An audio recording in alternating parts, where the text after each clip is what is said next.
नमस्कार, दीप न्यूज मध्ये आपलं हार्दिक स्वागत। सुरुवातीला एक नजर आजच्या ठळक घडामोडींवर। चिपळूण येथील प्रस्तावित माजी सैनिक संकुलाबाबत नामदार शंभूराजे देसाई यांची आमदार शेखर निकम यांनी घेतली भेट। भारतीय जनता पार्टी गटनेते तथा नगरसेवक रहीमभाई सईबोले यांच्या नगरपालिकेतील नवीन दालनाचा शुभारंभ। इक्बाल मुकादम यांना पंडित खावर काव्य पुरस्कार। हिंदू हृदय सम्राट बाळासाहेब ठाकरे आपला दवाखाना खेडतर्फे सार्वजनिक आरोग्य तपासणी शिबिराचं आयोजन। आणि कळंबणीतील सीएनजी पंपावर वाहन चालकांचा गोंधळ। आता पाहूया सविस्तर वृत्त। चिपळूण येथे प्रस्तावित असलेले छत्रपती श्री संभाजी महाराज सैनिक संकुल चिपळूण ऐवजी सातारा येथे होत असल्याच्या पार्श्वभूमीवर आमदार शेखर निकम यांनी माजी सैनिकांसमवेत माजी सैनिक कल्याण विभागाचे मंत्री नामदार शंभूराजे देसाई यांची भेट घेऊन रत्नागिरी जिल्ह्यातील माजी सैनिकांच्या भावना त्यांच्यापर्यंत पोहोचवल्या। यावेळी नामदार शंभूराजे देसाई यांनी येत्या अधिवेशनादरम्यान बैठक घेऊन राज्यपाल यांच्याकडे शिफारस करू अशी ग्वाही नामदार देसाई यांनी आमदार निकम यांच्यासह माजी सैनिकांना दिली। यावेळी आमदार शेखर निकम यांच्यासह माजी सैनिक गणेश सुर्वे, आत्माराम कदम, उमेश महाडिक यांनी शंभूराजे देसाई यांच्याकडे चिपळूण येथे प्रस्तावित असलेल्या माजी सैनिक संकुलाबाबत सविस्तर चर्चा करून चिपळूण येथेच सदरील संकुल चिपळूण येथेच व्हावे अशी आग्रही मागणी केली।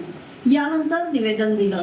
त्यानुसार रत्नागिरी जिल्ह्यातील वीर नारी माजी सैनिक, विधवा व अवलंबिता केंद्र व राज्य शासनाच्या विविध योजनांचा तसेच सीएसडी आणि ईसीएचएस सारख्या सुविधांचा लाभ घेण्यासाठी मोठ्या प्रमाणावर गैरसोयींचा सामना करावा लागतोय। जिल्ह्याचा भौगोलिक विस्तार आणि दुर्गम भाग लक्षात घेता अनेकांना दूरवर प्रवास करावा लागतो, ज्यामुळे मानसिक आणि आर्थिक त्रास सहन करावा लागतो। रत्नागिरी जिल्ह्यात खेड आणि चिपळूण तालुक्यात माजी सैनिक आणि सेवारत सैनिकांची संख्या सर्वाधिक आहे, असं या निवेदनात नमूद करण्यात आलं। भारतीय जनता पार्टी गटनेते तथा नगरसेवक रहीमभाई सईबोले यांच्या नगरपालिकेतील नवीन दालनाचा शुभारंभ भाजपा नेते तथा खेड नगर परिषदेचे माजी नगराध्यक्ष वैभवजी खेडेकर यांच्या शुभ हस्ते संपन्न झाला। यावेळी भाजप तालुकाध्यक्ष ऋषिकेश मोरे, भाजपा खेड शहराध्यक्ष भालचंद्र उर्फ नंदू साळवी, जिल्हा उपाध्यक्ष संजय आखाडे, नगरसेविका वैभवी खेडेकर, नगरसेविका स्वप्नाली चव्हाण, युवा मोर्चा सरचिटणीस मिलिंद नांदगावकर, तालुका सरचिटणीस शुभम गायकवाड, माजी नगराध्यक्ष उर्मिलाताई शेटे पाटणे, महिला मोर्चा शहराध्यक्ष उपाध्यक्ष प्रीतीताई चिखले, सोशल मीडिया प्रमुख सर्वेश पवार, अक्षय संगरे, प्रदीप भोसले यांच्यासह भाजपचे कार्यकर्ते पदाधिकारी मोठ्या संख्येने उपस्थित होते।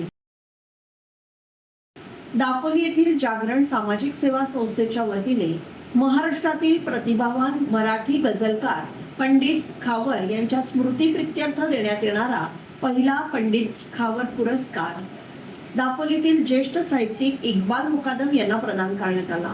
दापोलीतील पद्मश्रद्धा सभागृहात आयोजित रंगबहार कवी संमेलनात हा पुरस्कार वितरण सोहळा पार पडला। संस्थेने ज्येष्ठ कवी केशवसूत यांच्या दापोलीतील निवासस्थानी तसेच महर्षी धोंडो केशव कर्वे यांच्या मुरुड गावात कवी संमेलनाचं आयोजन केलं होतं। निवोदित आणि प्रतिभावान कवींना व्यासपीठ मिळावं या उद्देशाने आयोजित करण्यात आलेल्या रंगबहार कवी संमेलनाला काव्यरसिकांचा उत्स्फूर्त प्रतिसाद लाभला।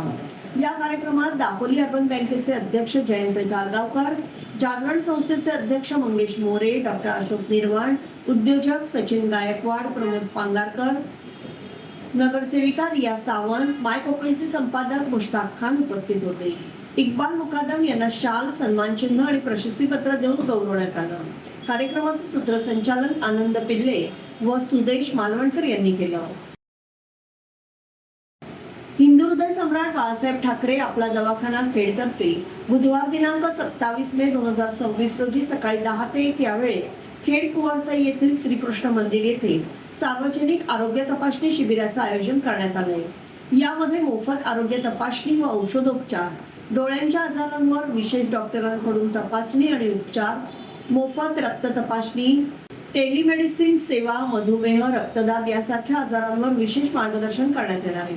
तर या शिबिराचा मोठ्या संख्येने लाभ घेण्याचं आवाहन प्रभाग क्रमांक 7 चे नगरसेवक स्वप्नील सैतवडेकर आणि स्वप्नाली चव्हाण यांनी केलंय। मुंबई गोवा महामार्गावरील कळंबणी येथील महानगर गॅसच्या सीएनजी पंपावर सोमवारी रात्री स्थानिक वाहन चालकांनी स्वतंत्र सीएनजी लाईनच्या मागणीसाठी गोंधळ घातल्याची घटना घडली आहे। स्थानिक वाहनांसाठी वेगळी लाईन सुरू करण्याची मागणी गेल्या काही दिवसांपासून करण्यात येते। दरम्यान प्रशासनाकडून अद्याप कोणताही अधिकृत आदेश प्राप्त झालेला नसल्याचं पंप कर्मचाऱ्यांनी सांगितलं। या प्रकारानंतर खेड पोलिसांनी घटनास्थळी धाव घेत परिस्थिती नियंत्रणात आणली। मात्र गोंधळ घालणाऱ्यांवर कारवाई न झाल्याने नागरिकांमधून नाराजी व्यक्त केली जाते।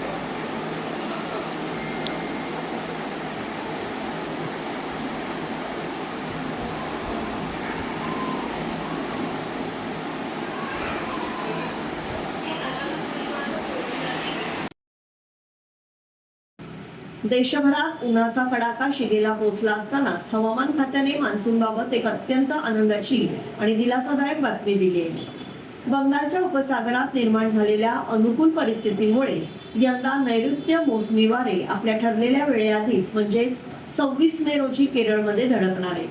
केरळनंतर हा मान्सून वेगाने पुढे सरकणार असून महाराष्ट्रात वेळेआधीच दाखल होण्याची शक्यता आहे। गेल्या काही दिवसांपासून महाराष्ट्रासह संपूर्ण देश उन्हाळ्याच्या तीव्र झळांनी होरपळून निघालाय। जून महिना तोंडावर आलेला असताना सर्वांचे डोळे आकाशाकडे लागले। शेतकरी राजा पावसाची चातकासारखी वाट पाहतोय। अशा वेळी भारतीय हवामान विभागाकडून एक अत्यंत दिलासादायक आणि आनंदाची बातमी समोर आली आहे। दरवर्षी 1 जून रोजी केरळमध्ये दाखल होणारा मान्सून यंदा वेळेआधीच म्हणजे 26 मेच्या सुमारास केरळच्या किनारपट्टीवर धडकू शकतो।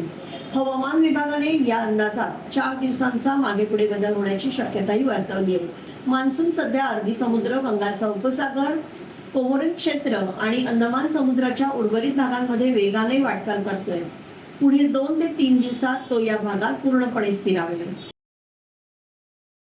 राज्यातील मत्स्य विक्री व्यवसाय अधिक स्वच्छ, आधुनिक आणि ग्राहकाभिमुख करण्याच्या दृष्टीने मत्स्य व्यवसाय विभागामार्फत फिश वेडिंग ई-रिक्षा मॉडेल राबवण्याचा महत्त्वपूर्ण प्रस्ताव सादर करावा। या योजनेअंतर्गत लाभार्थ्यांना अनुदान देण्याबाबत शासन स्तरावर सकारात्मक विचार सुरू असल्याची माहिती मत्स्य व्यवसाय आणि बंदरे मंत्री नितेश राणे यांनी दिली। मंत्रालयात आज मत्स्य व्यवसाय विभागाच्या फिश वेडिंग स्टॉल योजनेअंतर्गत लाभार्थ्यांना 90% अनुदान देण्याबाबत आणि ई-रिक्षा आधारित मॉडेल राबवण्याबाबत आयोजित बैठकीत राणे बोलत होते। यावेळी आमदार उमेश उर्फ चंदू यावलकर, मत्स्य व्यवसाय आयुक्त प्रेरणा देशभ्रतार, मत्स्य व्यवसाय सहकारी संस्थांचे प्रतिनिधी आणि संबंधित अधिकारी उपस्थित होते। एकीकडे विदर्भ वाढत्या उष्णतेने होरपळला असून दुसरीकडे महाराष्ट्रातील काही जिल्ह्यांमध्ये पावसाने धुमाकूळ घातलाय। आज विदर्भातील 4, मराठवाड्यातील 2 जिल्ह्यांना उष्णतेचा अलर्ट देण्यात आला। तसेच मुंबईसह पालघर आणि ठाण्यात उष्ण आणि दमट हवामानाचा इशारा देण्यात आलाय। उकाड्याने हैराण झालेल्या कोकण आणि पश्चिम महाराष्ट्रातील जिल्ह्यांमध्ये आज पावसाची शक्यता हवामान विभागाने वर्तवली आहे। दरम्यान या दुहेरी टोक गाठलेल्या हवामानाने नागरिकांची मात्र त्रेधा तिरपीट उडाली आहे। संसद रत्न 2026 पुरस्कारासाठी शिवसेनेचे संसदीय गटनेते आणि खासदार माननीय डॉक्टर श्रीकांत शिंदे आणि खासदार नरेश म्हस्के तसेच भाजपा खासदार डॉक्टर हेमंत सवरा, खासदार मेधाताई कुलकर्णी आणि खासदार स्मिताताई वाघ यांची झालेली निवड अत्यंत अभिमानास्पद आहे। संसदीय कामकाजातील सक्रिय सहभाग, लोकहिताच्या प्रश्नांवरील अभ्यासपूर्ण मांडणी आणि जनसेवेप्रती असलेली निष्ठा याची ही पोचपावती आहे।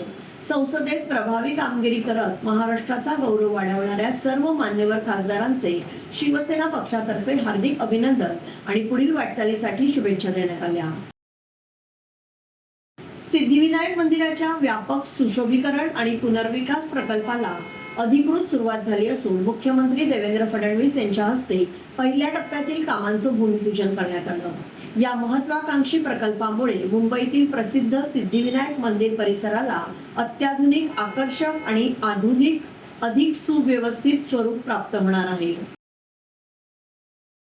पाण्याचा बेसुमार वापर टाळण्यासह जलव्यवस्थापन करण्यासाठी आता जमिनीच्या सातबाराच्या धर्तीवर पाण्याचा सातबारा देशभरात प्रथम महाराष्ट्रात विकसित करण्याचं आयोजन सुरू आहे। महसूल मंत्री चंद्रशेखर बावनकुळे यांनी महसूल, पाणीपुरवठा आणि स्वच्छता, ग्रामविकास विभागाच्या सचिवांसोबत मंत्रालयातील बैठकीत याबाबतचे भक्कम पाऊल टाकण्यात आले। जलव्यवस्थापन करणाऱ्या ॲक्वेरियम या संस्थेने यासाठी वॉटर ऑडिट आणि बॅलन्स शीटची संकल्पना मांडली असून ही अभिनव योजना राज्यात सुरुवातीला प्रायोगिक तत्वावर राबवण्यात येणार आहे। मुख्यमंत्री देवेंद्र फडणवीस यांच्या सूचनेवरून ही बैठक आयोजित करण्यात आल्याचे बावनकुळे यांनी सांगितलं।